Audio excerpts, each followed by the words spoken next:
Bismillahirrahmanirrahim. Assalamualaikum warahmatullahi wabarakatuh.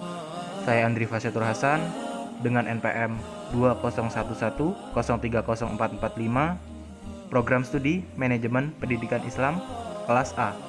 Di sini saya akan menjelaskan materi tentang pengertian dan ruang lingkup fikih jinayah. Pengertian fikih jinayah.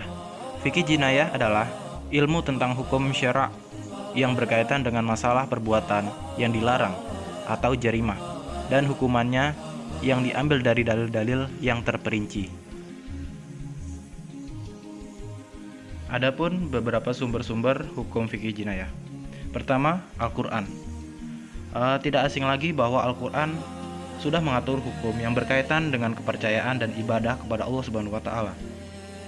Dua, ada sunnah. Sunnah adalah perbuatan, perkataan, dan perizinan dari Nabi Muhammad SAW. Sumber yang ketiga ada ar-ra'yu atau penalaran. Penggunaan akal atau penalaran manusia dalam menginterpretasi ayat-ayat Al-Quran dan Sunnah yang bersifat umum. Selanjutnya, ada ciri-ciri hukum fikih jinayah. Pertama, hukum Islam adalah bagian dari bersumber dari ajaran agama Islam. Kedua, hukum Islam mempunyai hubungan yang erat dan tidak dapat dipisahkan dengan iman dan kesusilaan atau akhlak Islam. Tiga, hukum Islam mempunyai istilah kunci, yaitu syariah dan fikih.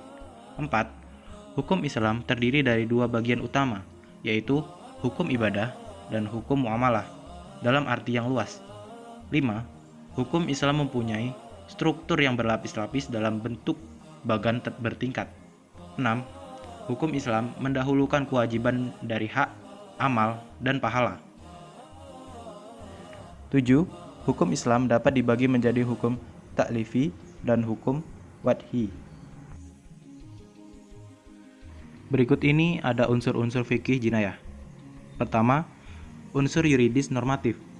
Unsur yuridis normatif harus didasari oleh sesuatu dalil yang menentukan larangan terhadap perilaku tertentu dan diancam dengan hukuman. 2. Unsur moral.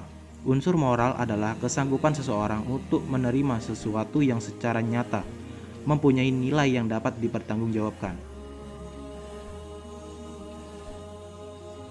Adapun asas-asas fikih jinayah.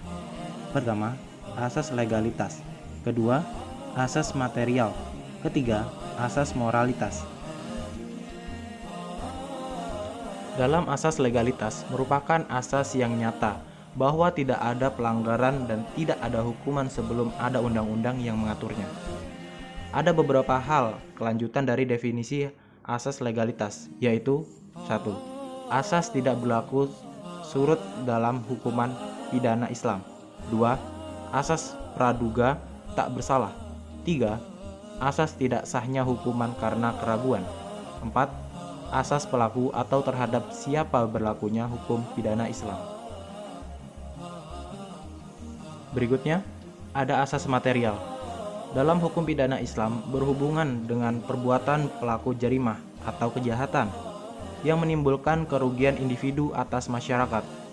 Asas material jarimah meliputi percobaan atau jarimah yang tidak selesai dan turut serta melakukan tindak pidana. Dan yang terakhir ada asas moralitas. Asas moral yaitu bahwa pelaku adalah orang mukhalaf, yakni orang yang dapat dimintai pertanggungjawaban atas tindak pidana yang dilakukannya. Berikut ada beberapa asas moral hukum pidana Islam, yaitu A. Asas adamul uzri atau tidak mengetahui hukum. B. Asas ragil kalam, dihapuskan karena alasan tertentu seperti di bawah umur dan orang gila. C. Asas al-khat wa nisyan, yang secara harifah berarti kesalahan atau kelupaan. D. Asas sukut al-uqubah, yang secara harifah berarti gugurnya hukuman. Tujuan adanya fikih jinayah. 1. Menjamin keamanan al-maqsid al-syariah al-khamsah, 5 tujuan syariah yang bersifat primer atau daru'iyat, yaitu hifz al-din, memelihara agama. B.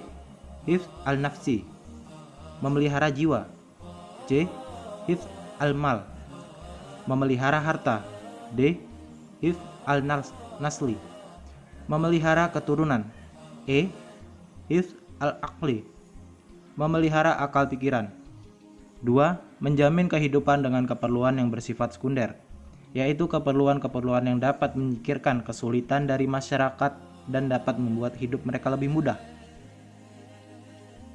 Dan yang terakhir, tujuan fikih jinayah adalah membuat perbaikan-perbaikan, yaitu menyerahkan manusia kepada urusan hidup yang lebih baik atau biasa disebut tahsinat. Demikian hasil penjelasan materi fikih jinayah, semoga bermanfaat.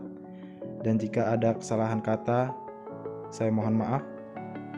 Dan kepada Allah saya mohon ampun. Wabillahi taufiq wal hidayah. Wassalamualaikum warahmatullahi wabarakatuh.